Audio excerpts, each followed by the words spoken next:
Coming to you from his downtown Denver studio, here's the Backstage Jazz Radio Show with your host, Steve Roby. Welcome, friends at home and friends in the studio. You're listening to the Backstage Jazz Show, and I'm your host, Steve Roby. My guest today is jazz trumpeter Sean Applebee. We'll talk about his music and upcoming show at Cervantes.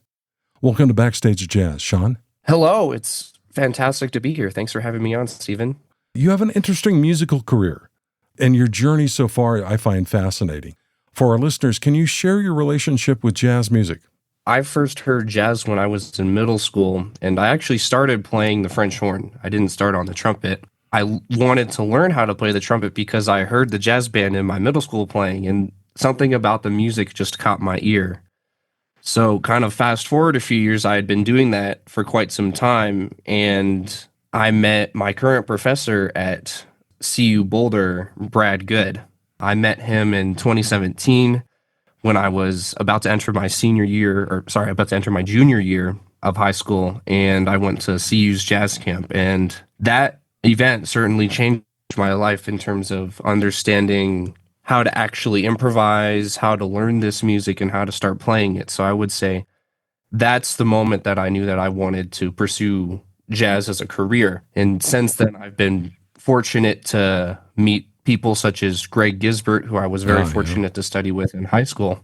I think one of the things that was really hammered into me from the beginning by both Greg and Brad was learning the music the old school way through apprenticeship and finding people that you can study with one-on-one that are going to show you the ins and outs of the music, and also the importance of originality. I think the biggest thing since I've ever really started learning this music and taking it seriously, the most important thing to me has always been the quality of the music and originality. And that really is something that I've gotten from Brad Goode and Greg Gisbert. And that's what ultimately led me to form Beyond, was the pursuit of my sound. And that's really what this band is about. And it's not just my sound, it's about the entire group. But in essence, that's what has led to me to be where I am today, is really the pursuit of my sound and how that relates to the rest of the world. Well, let's talk about your group, Beyond. Who's in the band? And it has much more of a meaning than just a name for a group, right? Yeah. The reason why I created Beyond was because I felt that musically, I think there's a lot more that can be done in terms of what's possible. It means a lot of things. I think you can interpret the name in a lot of ways, but really Beyond is about evolution. It's about getting beyond where you currently are and exploring something new and getting out of your comfort zone. The way that we do that is really by focusing on the improvisation and being in the moment. So I tried to write as little as possible so that most of the music ends up being improvised, so that whatever is produced is an original culmination of what the group is experiencing in that moment. Most of the music is written and arranged by me. Nico Colucci is our tenor saxophone player. We've known each other for 5 years now. We both grew up in Colorado Springs. Ever since we first met each other, we're kind of pushing each other to just get better and explore the scene. Nate Miller is on alto saxophone and trumpet. He's absolutely insane. Such a fantastic musician. He moved to Denver about 2 years ago now and has been taking the scene by storm and is a constant inspiration. Just what a phenomenal player. That's great. Jack Bendur is on trombone. And then on piano is Eli Baumgarten. And I love the ideas he comes up with. Like, especially as a piano player, he comes up with so many interesting harmonies and textures that I would just never think of. And just his writing style is so beautiful. It's like a Latin/classical jazz fusion with like some kind of cinema elements in there too. Interesting. He's just such a beautiful player and writer. And then our bass player is Eddie Ness. Eddie is genuinely one of the most insane bass players I've ever heard anywhere. When he solos, he starts playing things and I'm like, oh, I need to get in the practice room because he just plays something on the bass that I don't think I could play that on the trumpet. There's actually two drummers in the group. The first one is Nathan Burak. He's him, Eddie, and Eli and Jack all are either current Thompson Jazz Study students or alumni. And the other drummer, because the record we just produced has one half on one person on drums and one half the other. The other drummer is Will Snyder, and he is somebody that creates such interesting ideas. Some of the songs on the record were actually ideas that he brought into the group, and then we workshop those ideas. That's the band. Let's talk about your debut album. It's called Beyond. Could you tell us about that?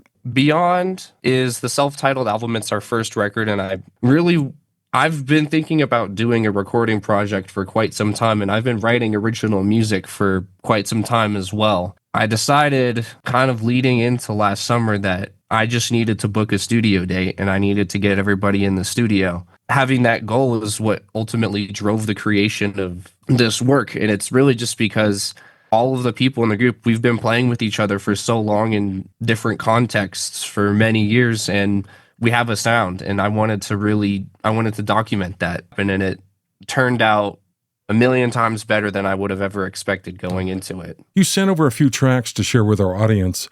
What's the story for this first song I've got queued up here? It's called Celestia.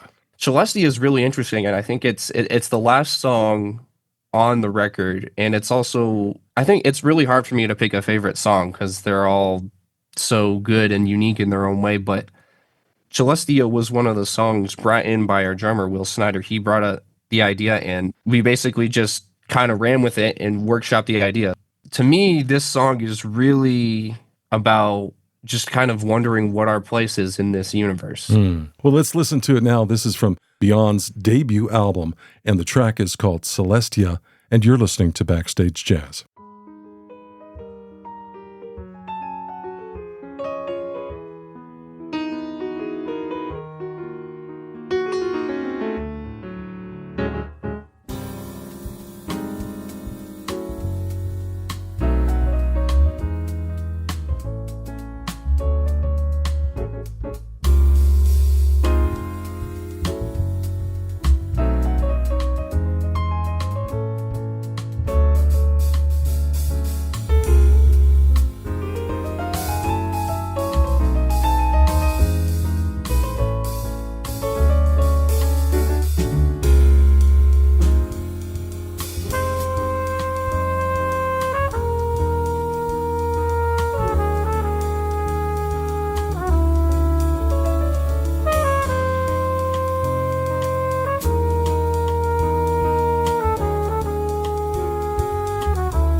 This is Backstage Jazz, and my guest today is trumpeter Sean Applebee, and we're listening to a few tracks from the debut album for Beyond, his group called Beyond.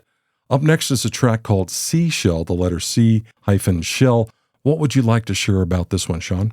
Seashell is a very, very special song to me because it was written with the tenor saxophone player Nico Colucci, and this was actually the first song that we had written together. What's interesting is that it took us very little time to write this. That's just the way that we work, is we complement each other very well. It actually took us longer to name the song than it did for us to write it. This arrangement is really meant to highlight and feature our friendship. So we both take turns playing around with the melody together. And then when we take our solo, we do some trading together. And then at the end of the piece, we do a duo cadenza where we're both playing around. And so really for me, the whole idea of this song was for me to arrange it in an interesting, exciting way, which kind of led to a little Afro-Cuban flair to it, and then really just highlight our friendship as musicians together. And so that's really what this song means to me, is many years of friendship and music making together.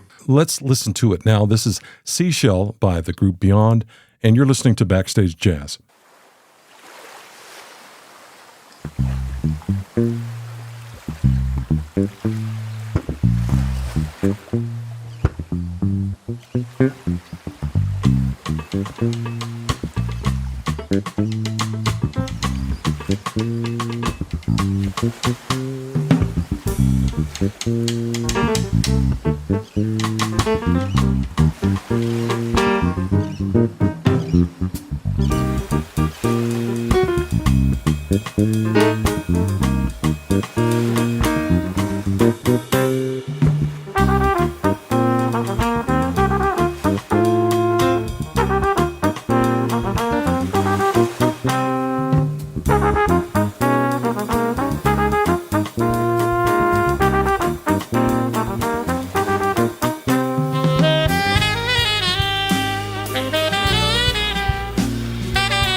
This is Backstage Jazz, and we're talking with Sean Applebee. Let's talk about your upcoming show at Cervantes on March 16th with many, many top names on the bill. I was just blown away when I looked at the poster. I'm going, wow, this is quite a lineup here. Tell me, what can the audience look forward to at this performance? I'm just so excited for this show, like being able to be a part of this amazing night of music. And it's going to be a night of absolutely amazing, grooving, high energy music. I think that's the best way to put it. And the different kinds of people we have, like Jonathan Moniz from Ghost Note, we've got Sheree Reed from Corey Henry and the Funk Apostles, and a lot of other fantastic musicians, including Nate Miller. He's actually doing double duty. He's playing with my group and Kawan's group that night. I think it's going to be worth coming out because it's going to be some absolutely amazing music. We've got some new music that I'm writing that we're going to be debuting at that show. Yeah, it's going to be nothing but groove and pocket. So let me remind our listeners, Sean Applebee and Beyond and many other acts on the bill will appear at Cervantes on Saturday, March 16th for an 8 p.m. show. Doors open at 7. Tickets and more can be found at CervantesMasterpiece.com or by calling 303-297-1772. Hey, Sean, thanks so much for stopping by the show, and have a great performance at Cervantes. Thank you so much, and thank you so much for having me, Stephen. I really appreciate it. If you're enjoying the Backstage Jazz Show, we'd love for you to like, subscribe, and leave a review on Apple Podcasts. And now, back to the show. The Backstage Jazz Show was recorded at Little Raven Studios in downtown Denver, and our producer was Craig Stevens. You can find Backstage Jazz wherever you listen to podcasts. Be sure to stop by our website, backstage-jazz.com, where all past and current episodes have been archived. If you'd like to be a guest on the show, you can email us at backstagejazz@fastmail.com. This is Steve Roby. Thanks for listening, and we'll see you next time on Backstage Jazz. You've been listening to the Backstage Jazz Show. Join us next time for more great jazz and interviews with your favorite musicians.